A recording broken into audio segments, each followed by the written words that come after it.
નમસ્કાર મિત્રો, સમાચાર સેતુ પર આપનું સ્વાગત છે। અહીં મળશે ગુજરાત, દેશ અને દુનિયાના તાજા સમાચાર, બ્રેકિંગ ન્યૂઝ અને મહત્વપૂર્ણ અપડેટ્સ।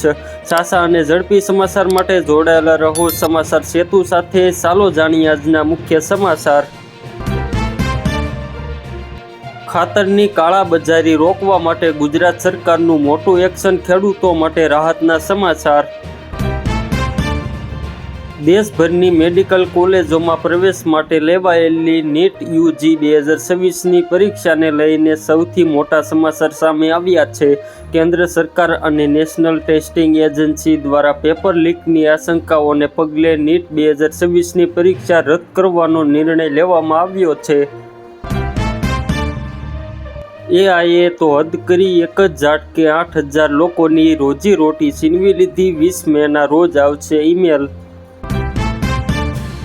પીએમ મોદીએ કહ્યું, સોનું ન ખરીદો। નહેરુ સરકારે કહ્યું હતું, સોનું દાનમાં આપો। લોકોએ મંગળસૂત્ર સુધીના કર્યા હતા દાન।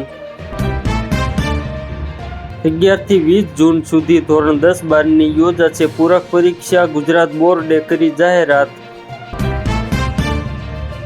પાલીતાણા જેસરના દેપલા ગામે બે પક્ષ વચ્ચે થઈ મારામારી, અનેક લોકોને ઈજા પહોંચી।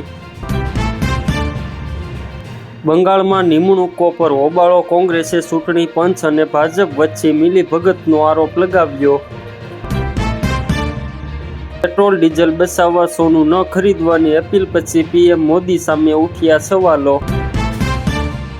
સુરતમાં ગરમીનો કહેર, સચિન વિસ્તારમાં બેભાન થઈ ઢળી પડેલા 28 વર્ષીય યુવકનું મોત, સ્ટ્રોકની આશંકા।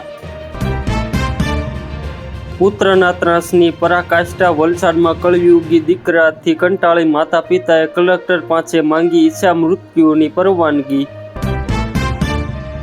અમદાવાદના માધુપુરા વિસ્તારમાં ભેળસેળનો મોટો કિસ્સો સામે આવ્યો છે, જ્યાં મસાલાના ગોડાઉનમાંથી આશરે 2500 કિલો શંકાસ્પદ હળદર જપ્ત કરવામાં આવી છે।